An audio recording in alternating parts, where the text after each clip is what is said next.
Welcome back to the shop.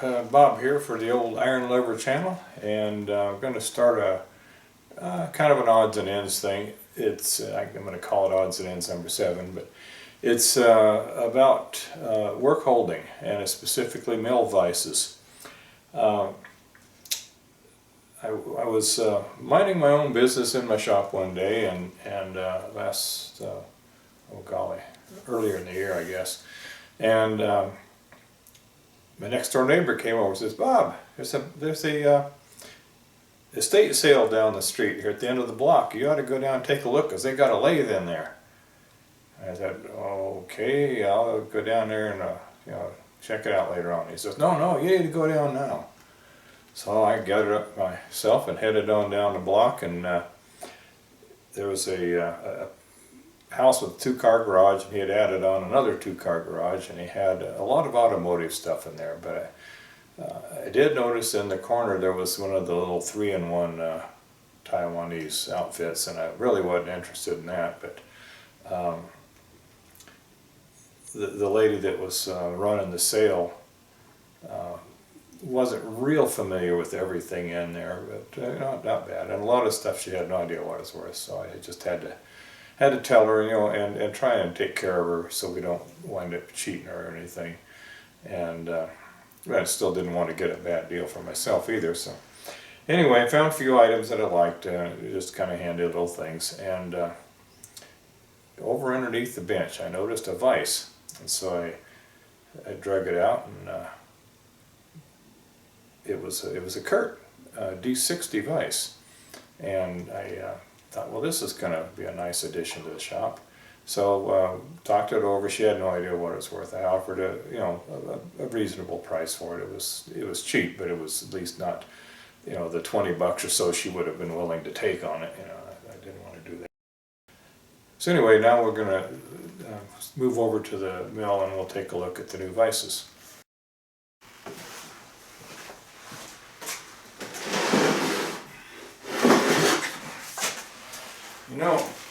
Getting real close to too old to wrestle these things around. But there's the new vise, and I honestly have not gotten a chance to really look it over very much. So I haven't even cleaned it up. But I noticed it looks a whole heck of a lot like my other vise, and it turns out it's pretty much exactly the same vise.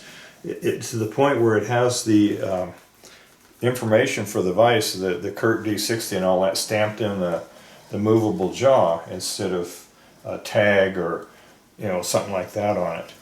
And I think that makes it a pretty old vise. My other one has in exactly the same spot, has all the stuff in there. Let's see if I... Well, it's pretty faint to read, but it's a Model D, and I think it's actually technically a D60.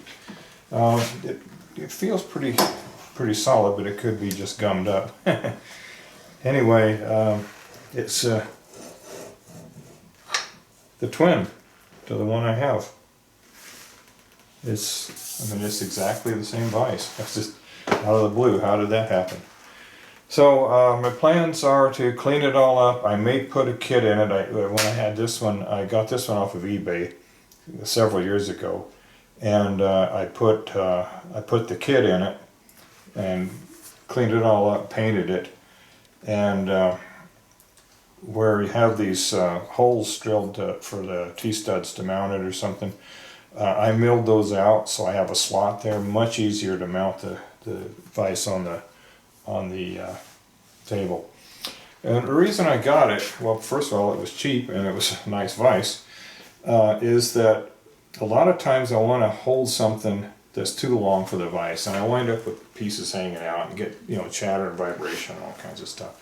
And I thought, this is perfect because I can put the two side by side or a couple inches apart, and I can hold a pretty long piece now, pretty rigid, and without having to come up with all kinds of creative, putting machinist jacks under it and extra clamping and things. So it might come in pretty handy. So again, down the road I'll clean this all up and do some little modifications to it. Put the D60 kit in it and so forth. Shelf here. I'll bring the next item up. Adam Booth had a project a while back, and he was milling, I think he was milling a keyway in a real long piece of shaft, and the keyway had to run the distance because it may have been Keith Rucker, I can't remember. Anyway, but the deal was, it was Adam. The deal was apparently that it needed to be able to, a gear or something needed to be able to slide the length of the shaft with the keyway in place. I could be mixing up two different videos, but anyway, the idea is sometimes you want to mill something that's long and you really don't have a good way to hold it without interfering with your ability to, to mill the entire length of the shaft. Anyway, somebody had given Adam a really nice two-part vise, and I looked it up. It was really nice, and it had a lot of adjustments on it. I can't remember the name of it now. It's like a Culver or something like that. It's made in England. I looked it up online, and a new one is $2,600. And Adam, somebody really did a good job of giving him something to improve the shop. And I thought, I'm not going to buy anything for $2,600. It just isn't going to happen. But I was poking around on eBay to see what, are these things available used, and if so, what do they sell for, and that kind of stuff. And really never saw one of those nice ones before. But I did find something else.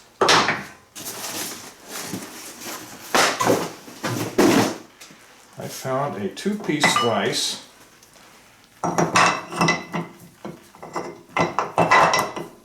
And you can find a bunch of cheap Chinese ones and things, but this one is a Bison. And those of you who are familiar with Bison know that this is a pretty quality product. I've got it dropped down into the slot here, but this is the idea. And I haven't really gone through it. I couldn't find much literature on it, but it's just something I thought I ought to have.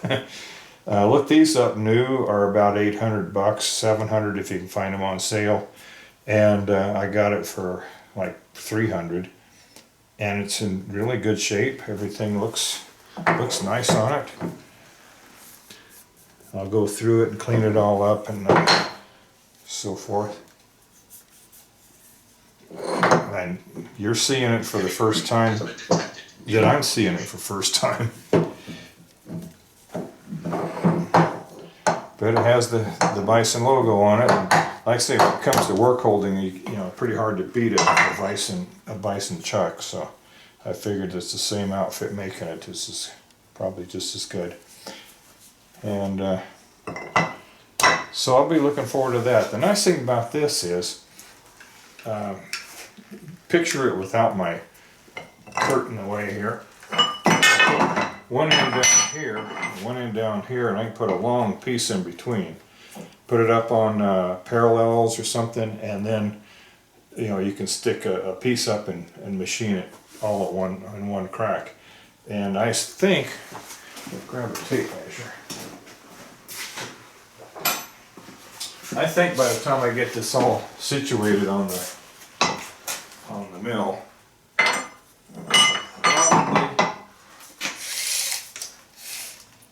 come pretty close to machining a piece that's 20 inches long in one setup.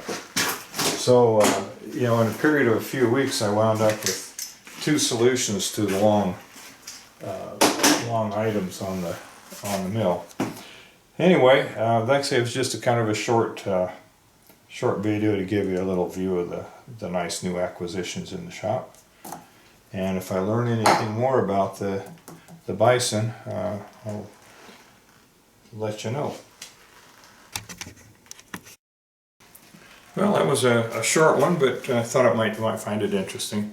Anyway, as usual, if you liked the video, give it a thumbs up. If you like the channel, How about subscribing? If you have something you think I'd like to hear, just we'll add it in the comments. I always like to have comments. Sometimes we get some pretty good discussions going in there, you know, for a small channel.